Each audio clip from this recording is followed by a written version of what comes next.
Hey people, what's going on? Handheld vlog. Okay. So I'm at my sister's house slash pet sitting. I got a cat right over here. So you can't say I don't literally and figuratively ever get the pussy. And I got a dog far off to the far side of me, and I got another cat in the other room that's locked up. House sitting for the sister. And I want to talk about a couple of brief little things while I got my camera over here, because I figured, maybe I'll talk about a few things while I'm over here.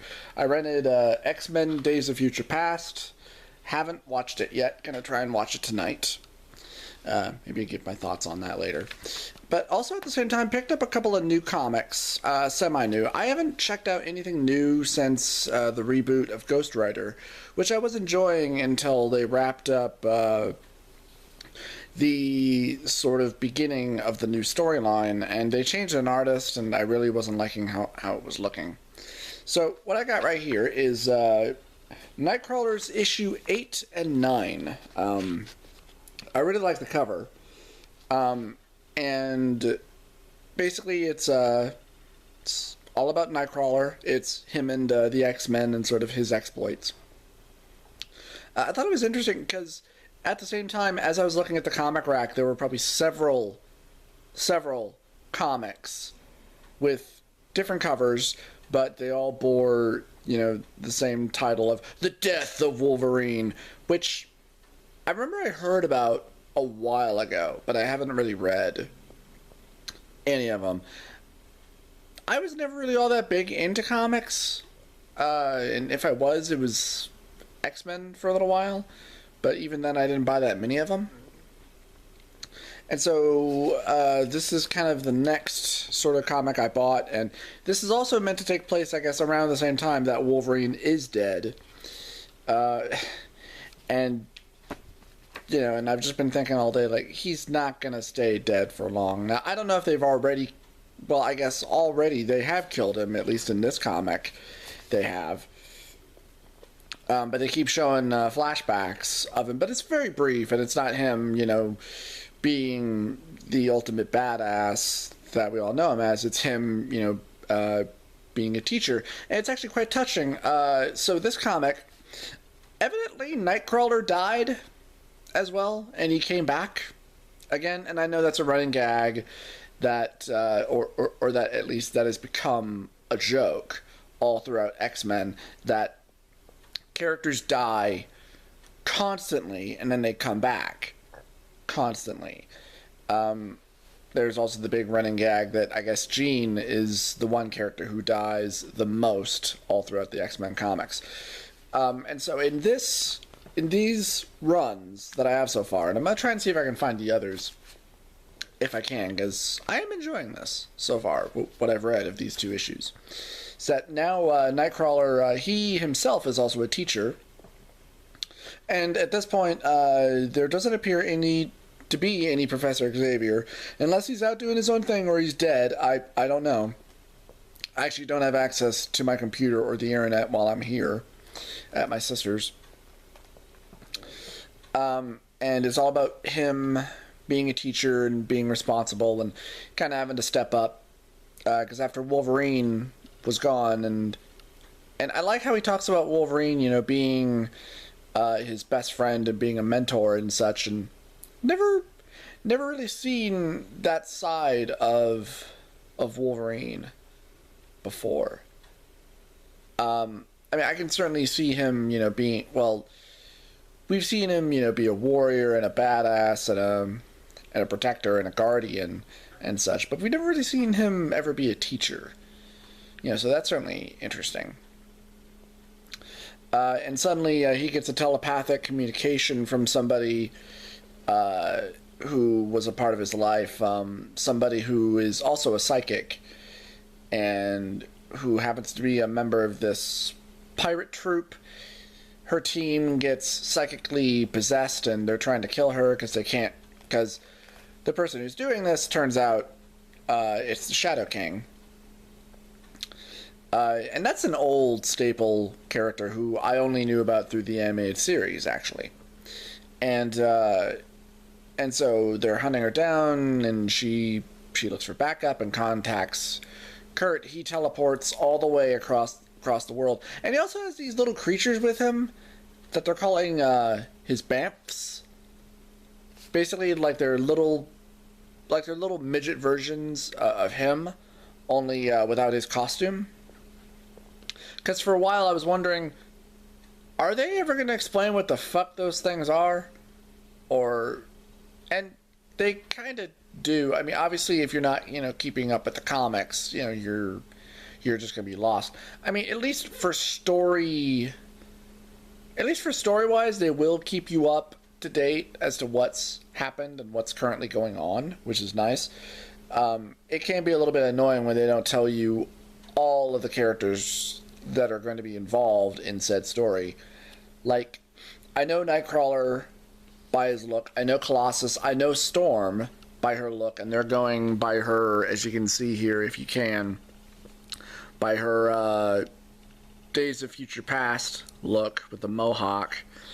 And you got Beast in here, you got Psylocke, Iceman is in here. I wasn't really even sure, like, is that a new incarnation of Iceman? Because one of the last times I checked on X-Men, it's probably maybe a year ago, Rogue, at one point, and this might have been from another spin-off of one of the X-Men books, maybe even from the Ultimates, I don't know, and I don't care, where I believe she turned blue, and I don't remember if she had gained an extra pair of arms, but apparently she also now had Nightcrawler's powers in that incarnation. And I just remember thinking, wow, I've missed out on a lot of information. But so he teleports himself over to the desert in China in order to help out this girl who he seems to be friends with or knows, and the X-Men go out to try and help him. They all end up getting possessed by the Shadow King, and Nightcrawler has to fend them off and fight them all at the same time while he's trying to defend himself and trying to help and save his friends. It's only gone into these 2 issues now. Everything I've read, I am liking. I really like the art. A lot of the dialogue has been really good. Nightcrawler's character is solid. Obviously, through a lot of whatever Wolverine was teaching him, and as being his mentor, his trainer, and his friend, he's obviously paid attention because he's very smart during the combat, being very aware of his surroundings and being able to take on multiple enemies, particularly the X-Men, though they are possessed. But it shows off how even the villain is being brutal, but at least intelligent enough where he's trying to strike at him from all distances. So I'm enjoying all of what I'm reading so far. I do plan on trying to read more. The main problem, of course, is that we obviously don't have very big comic book shops here. I mean, I think we have a couple, but they tend to keep very odd times. Like, there's one on down the street known as the Paperback Place, and one of the last times I went there, it was the middle of the afternoon. They had locked the door because whoever was behind the register said, "Hey, I'm going out to lunch. We'll be back in like an hour." And that was the sign on the door. I was like, I don't want to wait an hour while I'm in between shifts just to look at your comic books. And and then, of course, one of the major video stores that I go to, Hastings, that's out here, they have comic book racks. They don't have a lot of comics, but they do sell the main frontliners of comic books. And so that was actually where I got these. And in fact, that's where I've been getting a lot of my comics. That was actually where I bought the Nightfall sort of Bane Origins book from. which I was aware of and had seen parts of, not the whole thing. But now I have the whole book, so. But yeah, Nightcrawler, the X-Men comic. Well, actually, it's just titled Nightcrawler, as you can see. Good book. Good. I'm enjoying it.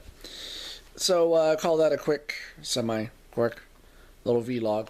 Up next, I'm going to try and take a look at Days of Future Past, and I'll try and give my thoughts on it. I've mostly heard good things. I didn't care for First Class all that much. I understand this is kind of in the same vein in that it's a lot of the same cast. I didn't really care for James McAvoy as Xavier. And I know this isn't on him, but the fact that every time he was reading someone's mind or controlling somebody, he had to do that all the time. I'm reading in mind.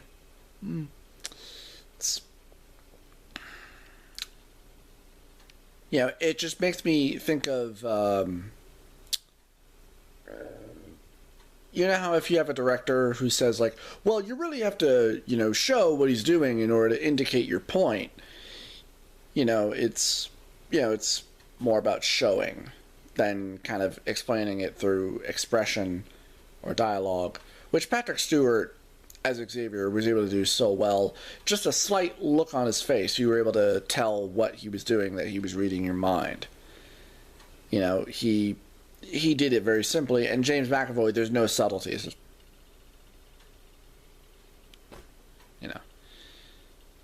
And there were parts about the movie I liked. I didn't like the actress who played Mystique. I just didn't care for her. And I understand that's the same actress from the Hunger Games movies. Haven't seen them. I don't have anything against them. I don't really particularly care. So, but hey, that's my attitude. I am a cynical faggot, after all. Well, anyway, until next time, I'll see you guys for my Days of Future Past vlog. See ya.